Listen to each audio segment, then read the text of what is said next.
Assalamualaikum warahmatullahi wabarakatuh. Kembali lagi bersama saya Rama di channel Rama 1406. Pada kesempatan kali ini kita akan membahas sebuah cerita yang berjudulkan Hilang Selamanya di Gunung Kalimantan Timur. Tapi sebelum masuk ke dalam ceritanya, ada baiknya kalian like, komen, dan subscribe terlebih dahulu channel ini agar channel ini lebih baik dan lebih maju. Kalau sudah, mari kita masuk ke dalam ceritanya. Perkenalkan, nama saya adalah Alex. Saya pemuda desa yang jauh tinggal dari kota, hutan, gunung, dan sungai tempat main kami. Langsung saja saya ceritakan cerita pengalaman saya. Maret 2014 aku bersama 4 temanku, Dodi, Reja, Saleh, dan Heru, ingin mengadakan perpisahan sahabat kami yaitu Heru. Heru adalah anak tunggal dari keluarga yang kaya. Bisa dibilang kalau Heru adalah anak yang paling manja di antara kami. Heru ingin melanjutkan sekolah ke kota. Dari desaku ke kota memakan waktu selama 2 hari menggunakan kapal, karena desa kami tidak memiliki jalur darat. Alex, aku kan mau pindah nih. Ya terus kenapa kalau mau pindah? Camping yuk, aku mau camping nih. Malas ah, kamu kan anak manja. Mana tahan kamu di hutan digigit nyamuk. Tahanlah bro, masa iya kamu gak mau jalan-jalan sama temenmu ini untuk terakhir kalinya loh. Apa-apaan sih kamu nih Her, bisa-bisa aja ngomong kayak gitu. Gimana, ajak teman-teman yang lain juga yuk. Lalu saya dan Heru berangkat ke rumahnya Saleh. Kebetulan di sana ada Dodi dan juga Reja. Kami pun berkompromi di sana. Setelah sedikit lama berbincang-bincang, akhirnya kami pun sepakat untuk besok hari berangkat jam 7 pagi. Kami pun pulang masing-masing ke rumah untuk mempersiapkan peralatan untuk naik besok. Malam pun tiba. Waktu itu pukul 8 malam saat makan. Aku bilang ke ibuku untuk meminta izin. Bu, besok aku sama teman-teman mau camping ke gunung ya. Ada acara apa kok ke gunung mendadak? Iya bu, kan mau perpisahan sama Heru bu. Ya udah, hati-hati ya, jangan macam-macam dan jaga tingkah laku kalian. Oke, siap bu. Keesokan paginya aku sudah siap-siap mau berangkat. Akhirnya kulihat dari kejauhan datang Heru, Saleh, Dodi, dan Reja. Sudah siap kamu Lek? Sudahlah, aman. Ayo berangkat. Akhirnya kami berlima pun berangkat menggunakan perahu. Orang kampung kami menyebutnya ketinting. Ketinting yang digunakan adalah ketinting punyaku. Dalam perjalanan menuju ke arah gunung, kami melalui sungai-sungai kecil. Kami melewati sungai-sungai kecil untuk menuju ke kaki gunung tersebut. Sungai yang kami lewati tidak terlalu besar, mungkin lebarnya sekitar 10 atau 15 meter kalau air lagi pasang. Gunung yang kami tuju ini sebenarnya bukanlah gunung wisata seperti gunung lainnya. Bahkan di sana tidak memiliki pos. Gunung ini biasanya hanya didaki untuk para pemburu karena gunung hutan yang masih rimbun. Jarak tempuh dari kampungku ke kaki gunung memakan waktu hampir 2 jam.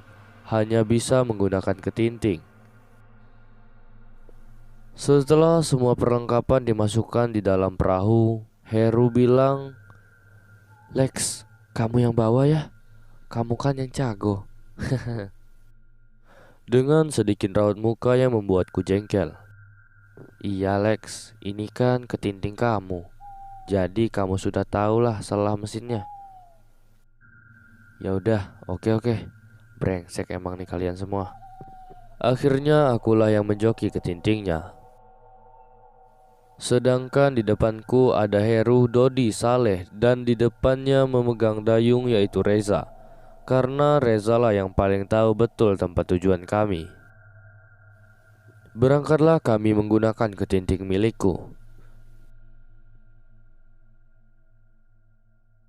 Setelah lumayan jauh dari kampung, perjalanan kami mungkin sekitar 30 atau 40 menit jalan.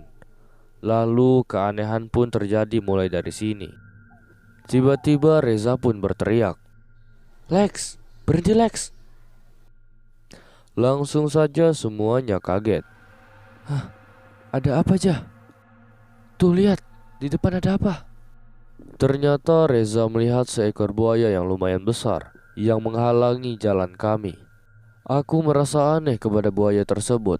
Kenapa buaya tersebut tidak hilang-hilang dari jalan kami? Lalu kami semua melihat Reza berjongkok dan mengambil air lalu membaca sesuatu. Entah apa yang dikomat-kamitkan Reza. Lalu dia simburkan air itu ke sungai kembali. Alhamdulillah buaya yang menghalangi tadi akhirnya menghilang. Orang sekampung juga pada tahu kalau Reza dan keluarga nenek moyangnya adalah keturunan buaya, kata ibuku. Alhamdulillah sudah pergi. Gak apa-apa woi, santai aja tuh muka. Timpel Reza yang melihat kami pada bingung. Akhirnya kami pun melanjutkan perjalanan menuju gunung. Canda tawa kami lalui. Sampailah kami di sebuah pondok tempat kami harus memulai perjalanan kaki. Setelah barang dan perlengkapan kami naikkan dari atas perahu, aku pun menyuruh Reza dan juga Saleh untuk menaruh mesin ketinting di bawah pondok. "Jah, kamu sama Saleh naikkan mesin ketintingnya ya. Taruh di bawah pondok tua itu." "Oke, siap." Setelah menunggu Reza dan Saleh mengangkat mesin ketinting, lalu Saleh datang menghampiriku. "Lex, kayaknya kipasnya nyangkut sesuatu deh. Gak bisa diangkat." "Ah, masa sih? Tadi baik-baik aja kok." Langsung aku turun kembali ke perahu. Kulihat si Reza sedang mengangkat-ngangkat tapi tidak berhasil. "Pinggir, sini aku coba." Betapa terkejutnya aku saat melihat ular yang melilit di kipas ketintingku. "Masya Allah, ada ular bro," ucap Reza saat melihat ular yang melilit kipas. Perasaanku mulai tidak enak, seolah-olah alam tak mengizinkan kami untuk mendaki. Entah teman-teman merasakan hal yang sama atau tidak, kata dalam hatiku. Kulihat Reza mengeluarkan parangnya, lalu Reza tebas kepala ular itu. Aku juga tidak tahu itu ular apa. "Jah, kenapa kamu bunuh?" "Emang kenapa? Kan kita bisa usir ular itu tanpa membunuhnya." "Udahlah, kelamaan. Buru kita daki, kesorean nanti." Aku sedikit kesal lihat Reza yang tidak sabaran. Lalu Reza dan Saleh mengangkat mesin ketinting ke pondok tua itu. Disusul aku di belakangnya. Kulihat kepala ular itu yang putus di parang Reza. "Kalian lama banget sih." "Iya sabar, ini juga mau selesai." "Heru, apa nggak sebaiknya kita batalkan saja camping ke gunungnya?" "Emang kenapa Lex?" jawab Heru dengan sedikit heran. "Aku merasa aneh. Perasaanku nggak enak loh. Takut terjadi apa-apa nanti." Dari sinilah awal mulai kami melangkah, dan juga awal dari keanehan serta gangguan makhluk halus dari Gunung Kalimantan. 11.00 akhirnya kami berlima kumpul semua di pondok tua.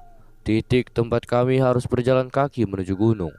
"Apa nggak sebaiknya kita nggak usah camping di gunung aja ya bro?" kataku kepada mereka. "Ada apa Lex?" "Iya, ada apa Lex? Kok kamu jadi penakut gini Lex?" "Iya Lex, aku aja yang penakut berani kok naik gunung ini." Bukannya aku takut, cuma aku merasa kali ini perasaanku tidak enak. Sepertinya ada sesuatu yang membuatku tidak enak. Pertama, ada seekor buaya yang lumayan besar menghalangi jalan kita tadi di sungai.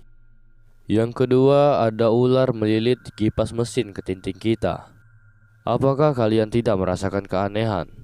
Seolah alam ini tidak mengizinkan kita untuk naik gunung. Jelasku kepada mereka semua. Entah perasaanku ini salah atau benar. Yang pastinya aku ingin bilang perasaanku ini kepada teman-temanku. "Udah Lex, kamu tenang aja. Hutan dan gunung di sini aku udah hafal semua. Tidak akan terjadi apa-apa pada kalian semua. Jika ada hantu, atau binatang liar akan kutembak kepalanya dengan senampangku ini. Timpal Reza. Hus, nggak boleh ngomong sembarangan gitu juga kali, Jah. Saud Dodi sembari memperingati si Reza. Tenang, aku akan jaga kalian. Ini janjiku seorang Reza. Dengan perdebatan yang lumayan seru, akhirnya kami putuskan untuk tetap lanjut camping di gunung selama 3 hari. Oke kawan-kawan, sebelum kita mulai melangkah dari sini, mari kita berdoa sama-sama untuk keselamatan kita semua. Selesai berdoa, tidak lupa kami cek kembali logistik kami. Untuk air minum kami tidak khawatir karena di sana ada air terjun dan juga mata air di dalam goa. Kami pun berjalan memasuki hutan yang dipimpin oleh Reza. Di belakang Reza ada Saleh, Dodi, Heru dan aku paling belakang. Jah, jalannya santai aja ya, sambil ngobrol biar gak capek, teriakku dari belakang kepada Reza. Oke bro, aman, jawab Reza kepadaku. Sekarang aku tidak mikir macam-macam lagi, karena janji Reza akan jaga kami semua. Langkah demi langkah, canda dan tawa terus mengalir cair di perjalanan kami kali ini. Hutan yang lebat, pohon-pohon besar nan hijau, asri alami tanpa sentuhan manusia. Inilah keindahan hutan Kalimantan. Setelah hampir 1 jam berjalan, kami melihat sebuah bangunan yang lumayan besar. Bangunan itu terlihat tua dan dipenuhi rumput-rumput di sekeliling dan di dalam bangunan tua itu. Terlihat sangatlah seram dari luar. Lalu aku dekati bangunan itu. Kulihat setiap tiang-tiang bangunan tua itu terdapat ukiran-ukiran orang Dayak. Ukiran-ukiran itu sangat rapi dan indah. Aku penasaran dan bertanya dengan Reza yang ada di depan. Jah, itu bangunan apa Jah? Kayaknya udah tua sekali. Itu namanya Lamin, bangunan suku orang Dayak zaman dulu. Zaman dahulu cerita bapak dan almarhum nenekku di sini pernah ditinggali oleh suku-suku Dayak. Lamin itu tempat orang berkumpul atau tempat mengadakan suatu acara-acara tertentu. Makanya di sini disebut Long Ngiram. Entah apa artinya, aku juga tidak tahu. Jelas Reza kepada kami semua. Jah, terus orang-orangnya pada kemana Jah? Konon katanya banyak yang meninggal secara misterius dan dikuburkan di sini.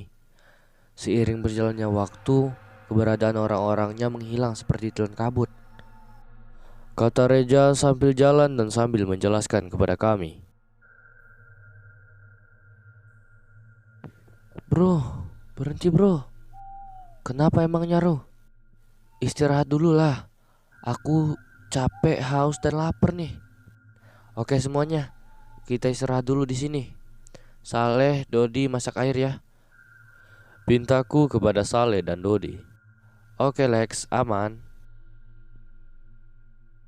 Lalu kulihat ada sebuah pohon besar. Sepertinya di situ enak untuk merebahkan diri. Jaraknya tidak terlalu jauh dari tempat kami beristirahat. Mau kemana Lex? Aku mau ke pohon besar itu, mau rebahan. Awas Lex, nanti diculik Mbak Kun loh. Hahaha. Tanpa memperdulikan omongan mereka, aku pun langsung gas ke sana. Di saat datang di pohon besar itu, aku letakkan carrierku, lalu kurebahkan tubuhku di sana. Baru saja sebentar kupejamkan mataku. Ada seorang bapak-bapak tua dengan rambut putih, janggut putih dan berjalan sedikit membungkuk. Nah, mau kemana kalian? Maaf pak, kami di sini hanya ingin berkemping pak, jawabku dengan penuh rasa gugup. Bapak mau kemana pak? Kok sendirian? Saya tinggal di sini. Rumah bapak ada di atas dekat goa. Kalau nak muda mau ikut bapak, ayo ikut, ajak bapak-bapak tua itu kepadaku. Maaf pak, terima kasih, tapi saya tidak bisa pak. Tidak enak sama teman-teman saya pak. Kalau kalian tidak ikut ke rumah saya, kalian semua akan mati. Lalu muka bapak itu berubah menjadi seram. Matanya keluar, Darah matanya yang membasahi mukanya. Seketika ia pun memeluk diriku. Darah yang bercampur tanah itu pun menempel di mukaku. Lalu aku pun berteriak, "Tolong, tolong, tolong saya,